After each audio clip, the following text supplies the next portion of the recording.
Em nome de Jesus, é o que nós te agradecemos desde hoje para sempre. Amém.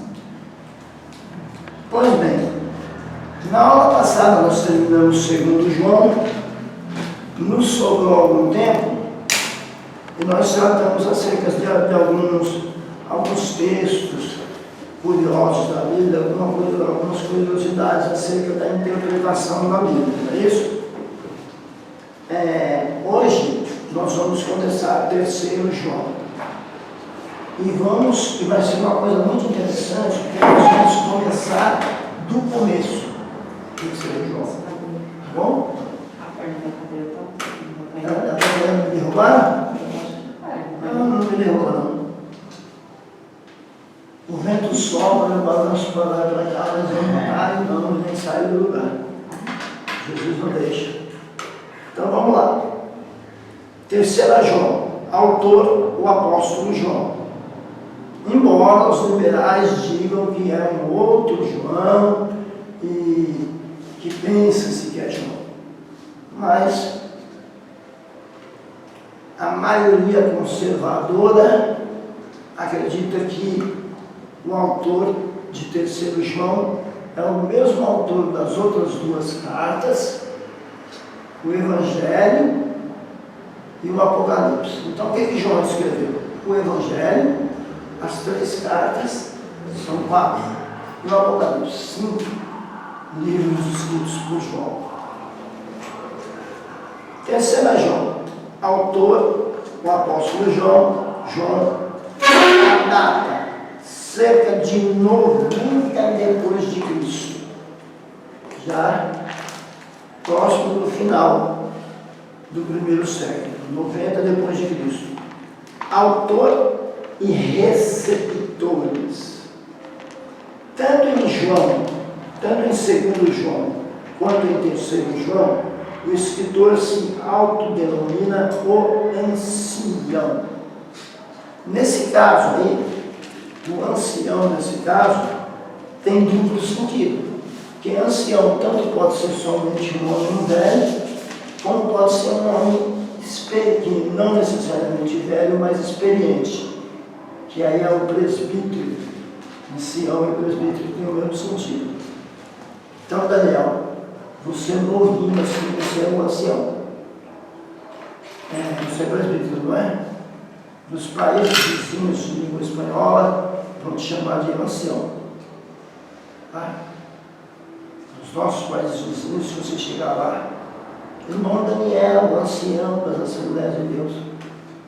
Porque tem também esse sentido a palavra presbítero. Nesse caso aqui, João se qualifica como ancião, porque ele tem as duas qualificações. Tanto ele é um homem preparado para aconselhar, é um ancião, é um homem que tem de Deus a capacitação para o conselho, para a direção da igreja. Ele é também um homem já idoso. Então, nas duas cartas, ele se qualifica como o ancião. É bem verdade que em algumas versões não está o ancião, está o presbítero. Sugerindo que era mais velho do que os outros cristãos e que seu conhecimento pessoal da fé foi muito além dos deles. Está vendo como é as duas coisas?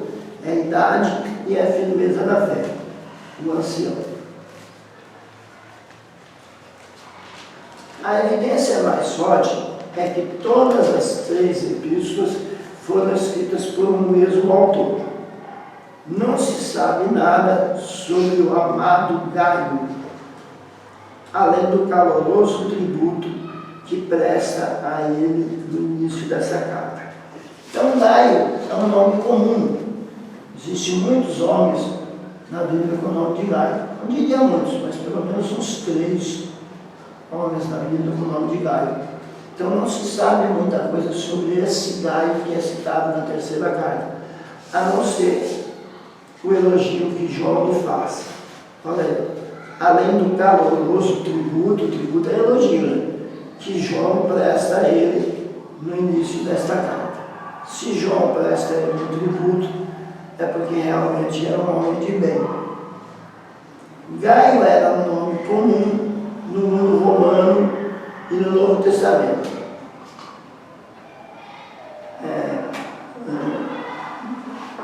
Gaio era um nome comum no mundo grego, e o Novo Testamento menciona Gaio. Vamos ver os gaios que tem. Corinto, Romanos 16, 23.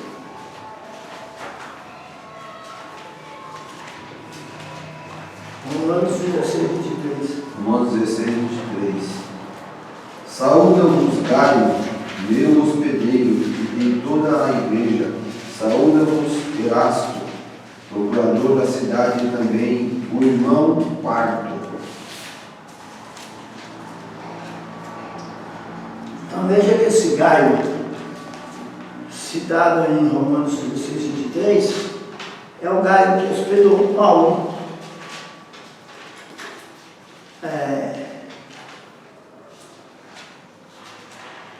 na sua viagem a Roma. Tem Gaio também em Macedônia, Atos dos Apóstolos 19 e 29. Ao que tudo indica é outro Gaio, tá? Macedônia, Atos dos Apóstolos 19 e 29. Atos 19.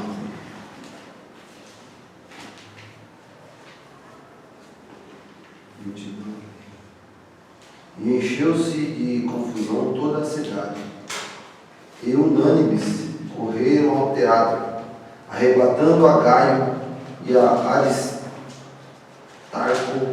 macedônios, companheiros de Paulo na viagem. Em Derbe também tem Gaio, 20, Atos 20, verso 4. Atos 20, verso 4. E acompanhou-o até a Ásia, Sópater de Bereia e dos Tessalônica, Aristarco e segundo, e Gaio de Derbe, e Timóteo, e dos da Ásia, Tíquico e Trófimo, né? Como sempre. Então, se é como pensamos, cada homem desse é um Gaio diferente, uma pessoa diferente do nome de Gaio, nós temos aí 3, com o conto da carta de João 4. É um nome bastante conhecido. Não há nenhuma evidência para associar Gaio de 3º João com qualquer outro desses homens. Com qualquer desses homens. Então, provavelmente são 4. Evidentemente, ele era um líder de alguma igreja na Ásia. Ásia Menor, que é região da Turquia, né? Região da Turquia, onde foram escritas as 7 cartas.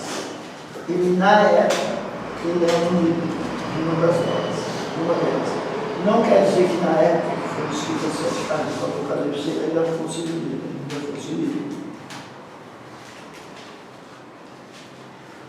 João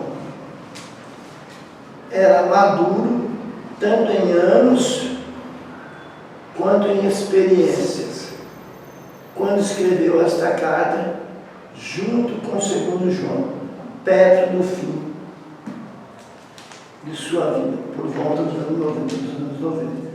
Então, 2º e 3º João são bem próximos da época da escrita, tá? Bem próximos.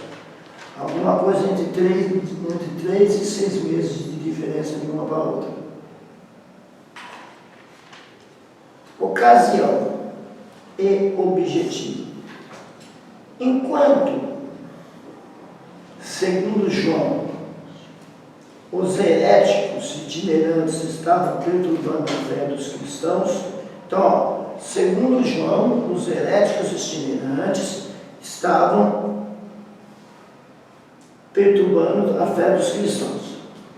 Então diga assim, o assunto de segundo João eram os heréticos itinerantes que estavam perturbando a fé cristã. Então, o problema vinha de fora, não é isso? Nesta carta, os genuínos mestres da verdade estão fazendo um currículo de suas igrejas. Então, o segundo João está centralizado nos heréticos. O terceiro João, nos verdadeiros. Os verdadeiros, olha o que eles estão fazendo. Nesta carta, ou seja, o terceiro João, os genuínos mestres da verdade estão fazendo um circuito de suas igrejas. Estão dando um relato de como está a situação nas igrejas por onde passaram e assim por diante. Porque havia os mestres itinerantes. Os mestres itinerantes, eles faziam um trabalho, gente, só para comparar, tá?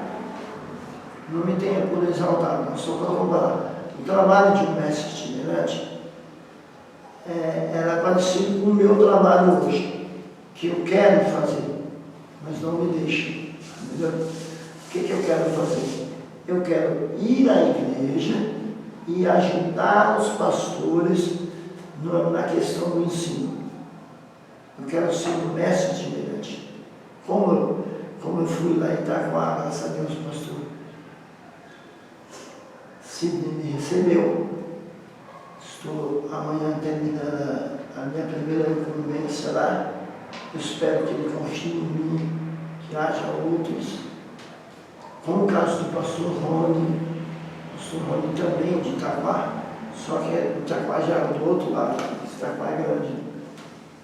Também confia em mim também para estar lá como mestre itinerante. Então o pastor, o que ele fazia? O pastor, ele pastoreava a igreja, ele se responsabilizava por tudo, mas ele recebia homens que dominavam a doutrina dos apóstolos, os ensinos, para ajudá-lo a ensinar. Era isso que faziam os mestres itinerantes. Igual hoje, só que hoje é mais popular o pregador itinerante, né? O Ivan, que é um evangelista itinerante. Naquela época haviam também mestres itinerantes. Hoje ainda há, mas é bem menos. Na carta anterior, João proibiu a hospitalidade para os falsos mestres. Não recebe esses caras. Então hoje, quando você recebe um testemunho de Jeová na sua casa, você está desobedecendo diretamente uma recomendação bíblica de um dos apóstolos. João recomendou: não receba falsos mestres na sua casa.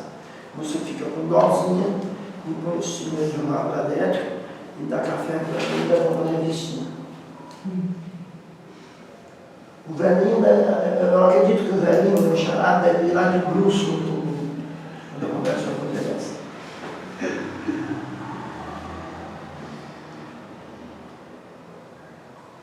Que é o pensamento dele, né? Está na Bíblia isso. O pensamento de quem? De João? De João. Não é o pensamento de João só. Explica para ele. Peraí que eu também quero me divertir. Não, rir é bom. Pode rir. Pode rir, que rir é bom. Todo mundo já riu. Vou completar minha pergunta. Não, peraí, todo mundo já riu? Não, agora não tem minha, até porque elas são meninas, né? Todo mundo já riu. Não esquece a sua pergunta, não, mas as meninas primeiro. Eu quero saber por que as meninas estão rindo. Que eu quero rir também. É porque eu fiz a pergunta. Quer dizer que quando você faz uma pergunta. Não, você fez uma pergunta, ele fez então eu já sei. um ajuste da pessoa dele, não do João. E nós entendemos isso. Não, porque aqui, ó, eu já entendi. Aí foi está escrito. Não, ele faz uma coisa eu já aprendi. Quando eu quiser que as meninas fiquem alegres, riam, é só eu mexer com eles e elas riam na hora. Quando eu quiser fazer as meninas. Agora ficou mais fácil. Mais fácil a sua pergunta. Primeiro. Volta para a seriedade. Primeiro. Me mostra uma referência aí que João ele recebeu Na carta tal, proibiu a hospitalidade aos falsos mestres. Tá, eu vou te falar, como eu estou meio lento por causa da gripe, eu vou te falar e você procura para nós, tá? Gente, voltemos para a terra, fiquemos sérios. Ó, diz assim na referência: não recebais na sua casa, e nem tampouco o saudeis, porque aqueles que o saúdam têm parte nas suas más obras. E para essa mulher que eu falo com ela, ela já é acostumada comigo. Segundo João, capítulo, versículo 10. Se alguém vem ter convosco e não traz esta doutrina, não recebais em casa, nem tampouco o saudeis. Porque quem saúda tem parte nas suas más obras. Partindo do princípio que João, além de ser um apóstolo, ele era também o pastor da região, isso é uma proibição. Além de ele ser diretamente dos apóstolos de Cristo, ele é o pastor da região.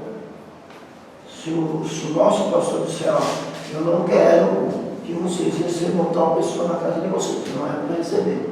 Ele tem autoridade para isso. Se você passa por cima daquilo que ele disse, você está passando pela, no caso de João, passando por cima da autoridade das Escrituras. Tudo bem? O que o senhor problema lá? O senhor costuma receber testemunho de Jeová na sua casa? Não, na questão o senhor usou aí especificamente o testemunho de Jeová. Mas se a gente for levar do princípio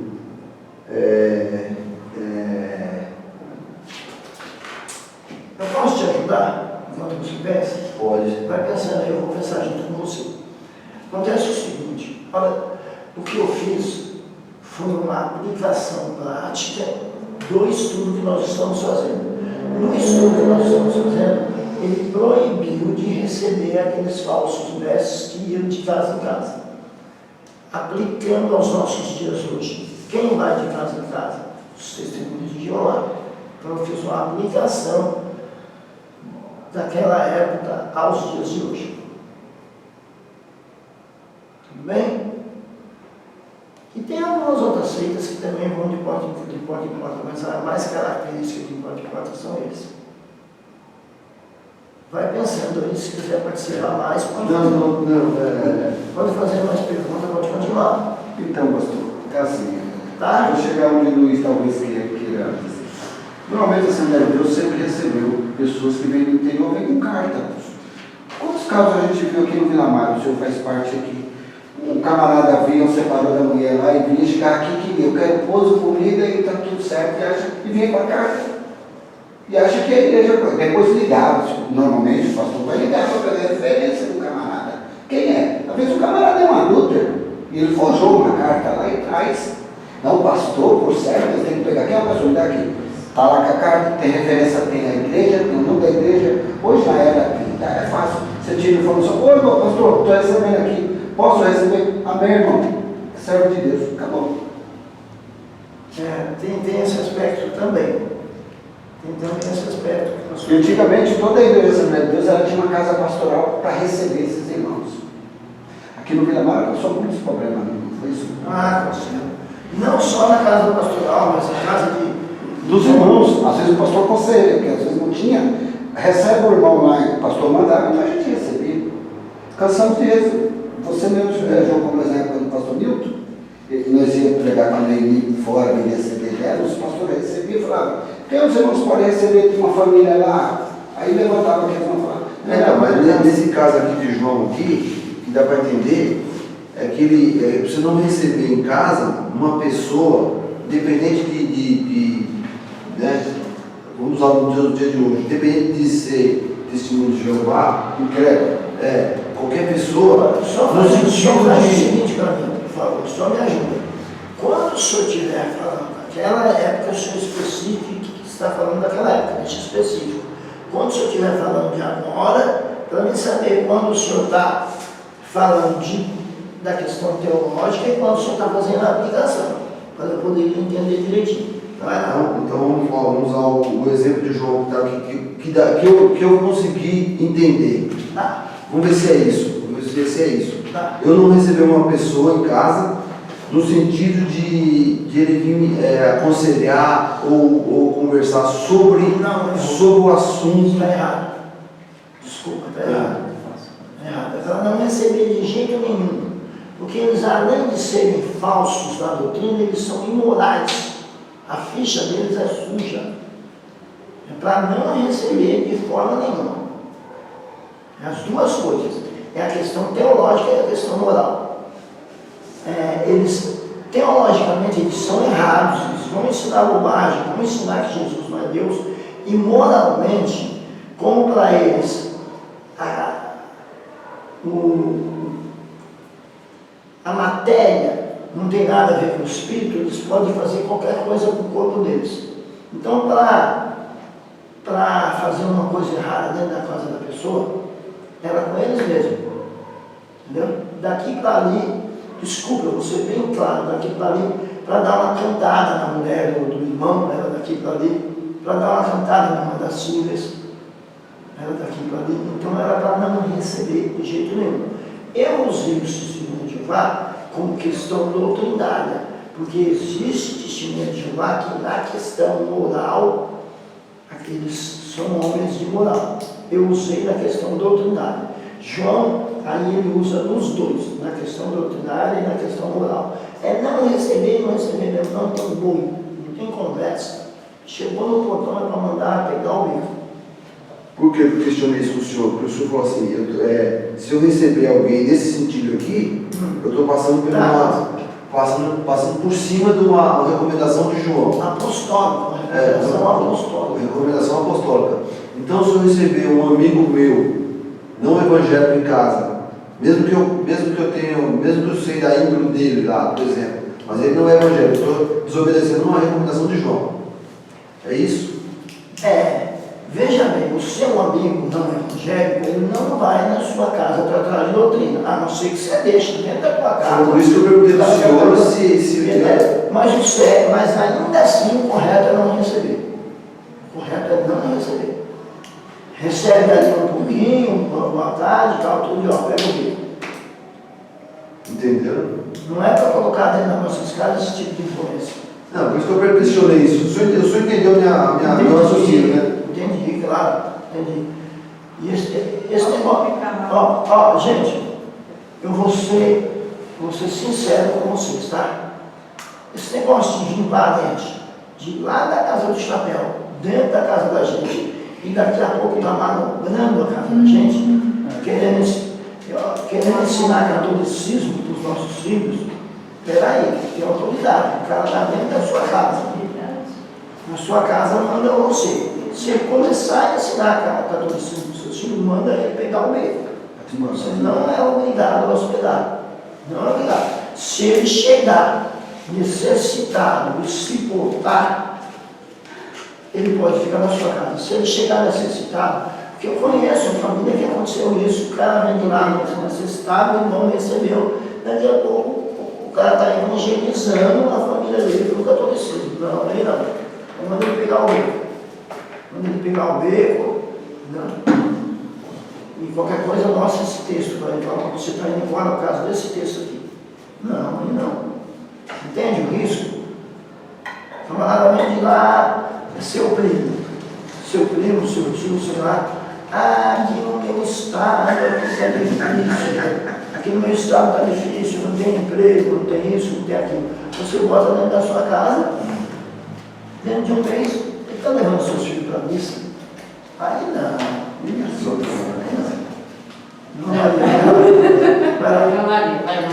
Sobre saudar, que aqui fala também de saudar. É errado você passar por um pastor que é casado, a gente sabe que ele está em cima de homem, a gente pode saudar? Que ele é o quê? Ele é casado com uma mulher. Não existe isso não, Maria. Existe. Não existe não. Existe. Gente, Não, vamos respeitar a pergunta do irmão. Deixa eu entender, depois a gente brinca, deixa eu primeiro entender. Então, ele é um pastor, ele é casado. É casado. dá em cima de homem. A gente sabe. Se ele vir na nossa casa, não podemos receber, também é saudável. Até o celular, se você souber lá. Quieto. Não tem esse não. Isso não. Anda com o Rogério, tem em cima do Rogério. Quieto. Não, deixa eu ver se eu entendi, gente. Não, vamos respeitar. Vamos respeitar. Vamos respeitar a pergunta da irmã, pegou a mania desse dele. Vamos respeitar a pergunta da irmã, depois a gente vê. Quer dizer que o pastor é casado, mas ele gosta de homem. Ele gosta de homem. Aí sobre saudar, está falando aqui em João, para não, nem saudar. Se eu passo por ele, eu posso não saudar por causa disso? Porque eu sei que ele é um falso mestre, ele é um falso profeta. Mesmo assim ele fala assim, pode ser irmã Maria. A senhora vai assim, ó. Gente, Depois eu não queria. vamos lá, vamos responder a pergunta com seriedade. Irmã Maria, a gente precisa estudar melhor o que é o saudar aí nesse contexto, tá? Precisa ir lá. Não é aquele Pai do Senhor. Não estou dizendo que não é. Não estou dizendo que não é. Calma. A gente tem que estudar melhor o que é esse saudar. Se é realmente uma saudação simples ou se tem mais alguma coisa incluída. Então nós vamos fazer o seguinte. Quando eu chegar em casa, eu vou pegar a coleção nova que eu ganhei. Vocês viram a coleção que eu ganhei? E aí eu vou lá na terceira, eu vou lá na carta de João, vou nesse versículo, interpretado no grego, aquela coisa linda, certo? E aí eu dou uma resposta melhor para a senhora. Por quê? Eu estou falando da coleção brincando, né? Embora seja verdade que realmente vem. Por que eu vou nessa coleção? Porque essa coleção ela não dá uma opinião só. Ela vai dar 2, 3 opiniões diferentes. E aí nós vamos ter uma base melhor do que é esse saudar, para eu poder dar uma resposta mais completa para ele. Mas o fato de Porque eu receber em casa. Ó, senhora, entenda o seguinte, eu poderia responder para a senhora, não é igual agora. Nem da paz do Senhor é virar as costas e embora. Seria fácil responder isso, claro, para a senhora, mas não é o certo. Correto, eu verificar, se eu não me lembro, se eu não sei, na hora eu verificar, para dar uma resposta mais completa para a senhora. Tá bom? Mas tem uma outra parte da pergunta aí que eu quero ver se eu entendo. A senhora quer saber se é pecado saudar? Veja bem, tudo que a Bíblia diz para não fazer e que nós fazemos, em alguma medida é pecado. Que a Bíblia não está falando para não fazer. Se eu faço, eu estou errando o alvo. Pecar é errar o alvo. Então, se eu sei que ele é falso mestre, falso, aí eu estou errando se eu saudar. Sim. Está errando se saudar, não deve saudar. Agora o que falta é a gente descobrir melhor o que é esse saudar. Mas no caso, quem salda é ele, salda ela, ela só cumprimenta, né? Ele passa pelo Senhor e fala, mas sou irmã Maria, e a senhora fala amém. É isso? Ela não vai fazer mais amém. Sabe o que a senhora faz? Eu vou dar um conceito, eu vou fazer a carta, eu vou fazer a parte teológica. Eu vou fazer a parte teológica, eu vou lá, como eu falei, e vou lhe dar um conselho espiritual, tá bom? A senhora sabe que ele tem esse problema. Quando ele lhe saudar, a senhora responde à saudação com a boca. A boca a senhora fala amém e tal. E com o coração a senhora diga, Jesus liberta ele. Toda vez. Para a senhora não Maria, a senhora responde amém. Só que no coração da senhora, a senhora diz, Jesus liberta ele. Entendeu? Eu fiz isso, só que eu fiz uma vez só. Só uma vez bastou. Eu tinha um vizinho, volte e meia. Oi? Manifestou? Quando a pessoa tem muita experiência, ela já sabe o que aconteceu. Manifestou. O que aconteceu? Manifestou, o senhor está certo. Mas deixa eu contar o que foi. Eu tinha um vizinho muito legal. E ele quase não bebia, mas quando ele bebia, incorporava nele. O demônio se aproveitava, que ele estava com a mente turva da cachaça, que o demônio é um aproveitador, né? Enquanto ele estava com a mente firme, a mente dele resistia, ia por ali, ia por ali. Era ele beber e o demônio aproveitar a fraqueza da mente dele e incorporar. Quando foi um dia, eu vinha vindo da escola, acho que eu fazia supletivo na época, vinha vindo da escola e ele estava dando soco na parede, a casinha de telha, ele dava um soco na parede, sem exagero, a casinha tremia, velho. A casinha inteira, o cara, aqueles socos na parede. E eu passei, eu vi aquilo e falei, meu Deus, amanhã ele vai trabalhar com a mão toda machucada. Eu sabia que ele trabalhava em serviço pesado. Era o seu desenho? Oi? Era o seu desenho da sua rua? Não lembro bem o apelido dele, não. Eu sei que ele tinha esse problema. Ele trabalhava nessa Desp. Aí tudo bem. Eu falei com o Senhor, eu falei, meu pai, que situação aquela? Que situação aquela? Aí cheguei em casa, sentei, olhei. Quando eu olhei, o Papai do Céu falou comigo assim, Davi tinha quantos homens que era? Agora já faz muitos anos, o Papai do Céu ele fala a quantidade certa, mas já faz muitos anos, já esqueci. Davi tinha mais que 40 homens que atiravam com uma pedra no fio de cabelo e não errava. Tirador de elite. Foi? Era tirador de elite. Era os atiradores de elite de Davi. Pode procurar aí. Os homens de Davi atiravam com uma funda no fio de cabelo e não errava. O texto diz quantos eram. Aí eu falei, peraí, eu sou um deles. Eu sou um desses homens. Levantei e fui lá. Porque eu não costumo ir em um lugar onde eu não fui chamado. Porque se não me chamaram e Deus não me mandou, abre-se a possibilidade de eu passar vergonha. Porque ninguém me chamou, Deus não me mandou, eu fui lá fazer o quê? Então não tem esse costume. Se o Papai do Céu não falar para mim, vá, ou se a pessoa não me chamar, vem aqui, por favor, me ajudar, eu tenho a tendência de passar direto. E aí o Papai do Céu falou que tinha 40 homens e eu entendi que estava falando comigo. Eu falei, acho que é 40. Sou um deles. E fui lá. Quando eu fui lá, ele me recebeu como se fosse um homem, não um demônio.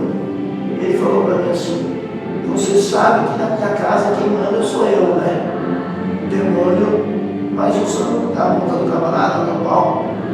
E eu falei por dentro, Seu Antônio. Com a boca eu falei, Seu Antônio. Na sua casa quem manda é o Senhor. Mas com o coração eu falei, o Senhor te repreenda. Falei uma coisa com a boca e com o coração eu falei outra. Quando eu falei, o Senhor te repreenda, manifestou. Manifestou e veio para cima de mim. Vocês já viram um homem levantar um saco de cimento, um saco de batata, né? Como é que se levanta? Levanta com a mão trançada. Hoje eu não levanto mais por causa do problema no quadril. Mas antigamente, quando eu levantava 50 quilos, pegava uma orelha do saco de cimento, na outra eu levantava e tinha força para isso. Foi o que ele fez comigo. Tentou fazer. Ele abaixou e pegou na minha perna. Aí pegou cruzado no ombro do outro lado. Ele ia levantar e me arremessar longe. Quando ele pegou no ombro do